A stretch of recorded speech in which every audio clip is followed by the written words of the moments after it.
10 sur 10. L'interview était excellente. Je dois des excuses. J'ai critiqué quand j'ai vu le teaser. L'interview était parfaite. Je te fais le résumé si t'as pas vu cette interview. J'ai jamais vu Kylian aussi naturel, qui parle autant français, sans langue de bois. Il a dit tout ce qu'il pensait sur plein de sujets. Il a parlé de l'équipe de France, du fait qu'il y allait ou qu'il y allait pas, de tout ce qu'il a toujours donné à l'équipe de France. Il a dit qu'il mettait l'équipe de France tout en haut, qu'on a mis énormément de choses sur son dos et qu'il a toujours fait le dos rond pour les Bleus. Il a parlé également du Paris Saint-Germain. On voit bien qu'il y a un problème avec Nasser, il le cache pas. Mais il précise bien qu'il n'y a aucun problème ni avec les supporters, ni avec le staff, ni avec l'émir, et que le PSG c'est un club qu'il a dans le cœur. Il a parlé de son traitement médiatique, du rythme effréné des joueurs et des matchs, et du peu de vacances que les footballeurs peuvent avoir. Il a également parlé de son frère, et il a même déclaré que si Ethan Mbappé avait décidé de rester au Paris Saint-Germain, et vraiment de réaliser son rêve, que c'était de jouer là-bas, il aurait été prêt à prolonger pour lui. Et honnêtement, si vous êtes un grand frère, je pense que vous savez que ce qu'il dit c'est vrai. Même si ça paraît fou, moi je le crois sur ça. Il a également parlé des paris sportifs, de pourquoi il voulait ses droits à l'image, de ce qu'il a pu y apporter en équipe de France. Honnêtement, je m'attendais à un Kylian, avec le titre, un humain comme les autres, etc., qui allait venir faire la victime. Tout le contraire. Il a dit tout ce qu'il pensait sans langue de bois. Il a parlé français, naturel, joyeux, très loin du Kylian en dépression qu'on nous dépeignait de partout, surtout par ses petits fans.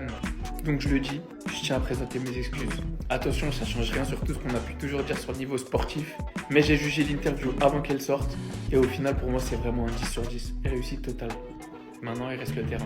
Et là, Kylian Mbappé est en train de sortir des dingueries. Déjà, de 1, il vient de faire des révélations sur sa vie amoureuse. Et Kylian Mbappé, on sait très bien à quel point il est discret. Et de 2, il vient de dire publiquement qu'il veut pas voir le Paris Saint-Germain remporter la Ligue des Champions. Les amis, c'est une dinguerie. Avant de parler de sa vie amoureuse, voici ce qu'il a dit par rapport au Paris Saint-Germain et la Ligue des Champions. On a demandé est-ce qu'il aimerait voir le Paris Saint-Germain remporter la Ligue des Champions. Et voici ce qu'il a répondu. Il dit, pour l'instant, je ne l'espère pas parce que je veux la gagner. Dans le futur, j'espère qu'ils gagneront parce que les gens ont beaucoup souffert. Mais pas maintenant, parce que je dois la gagner. Mon histoire à Paris, je l'ai écrite. J'ai battu des records, j'ai gagné des titres. Maintenant, je suis dans le meilleur club du monde. Donc, le Paris Saint-Germain, c'est des petits bambas. En vrai, il n'y a rien de scandaleux dans ce qu'il a dit. Il est juste honnête. Et d'ailleurs, pendant l'interview, on l'a demandé ce qu'il ferait s'il était sur le même terrain que son petit frère Ethan Mbappé. Il a tout simplement répondu, je le balaye.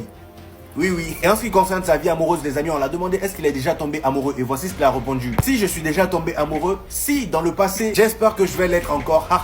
Mais non, pas actuellement. C'est pas que j'y pense pas, c'est juste imagine j'ai une personne à côté de moi. La personne n'est pas prête, je vais être son psychologue. Elle va se dire c'est quoi ce malade. En gros, ça serait compliqué pour la personne de supporter son train de vie. Je pense qu'il y a plein de gens comme moi qui s'attendaient pas à ce qu'il soit aussi honnête. Parce qu'il nous a habitués à tout le temps faire attention à tout ce qui sort de sa bouche. Alors là, je m'attendais vraiment pas à cette réponse-là. Kylian Mbappé a enfin pris la parole concernant toutes les polémiques qu'il y a eu autour de lui ces derniers mois et il a même parlé des accusations qu'il a eues lorsqu'il est parti en Suède. Pour ceux qui ne savent pas, une enquête avait été ouverte pour VIOL à Stockholm en octobre dernier après le passage de Kylian Mbappé et il y a même la procureure qui s'occupe de l'affaire qui a parlé. Voici ses dires. Elle dit ces accusations sont totalement fausses et irresponsables et leur propagation est inacceptable. Afin de mettre un terme à cette destruction méthodique de l'image de Kylian Mbappé, toutes les actions légales nécessaires seront entreprises pour rétablir la vérité et poursuivre toute personne ou média impliqué dans le harcèlement moral et le traitement diffamatoire que Kylian Mbappé subit. Là aujourd'hui, il a décidé de dire ses vérités lors d'une interview. Lorsqu'on lui a parlé de cette affaire-là, il a tout simplement répondu je n'ai rien reçu, pas de convocation, je me suis jamais senti concerné. Et durant l'interview, on a demandé à Kylian Mbappé ce qu'il aimait faire lorsqu'il rentrait chez lui, c'est-à-dire qu'est-ce qu'il fait d'habitude. Et voici sa réponse. Il dit quand je rentre à la maison, je joue à la PlayStation,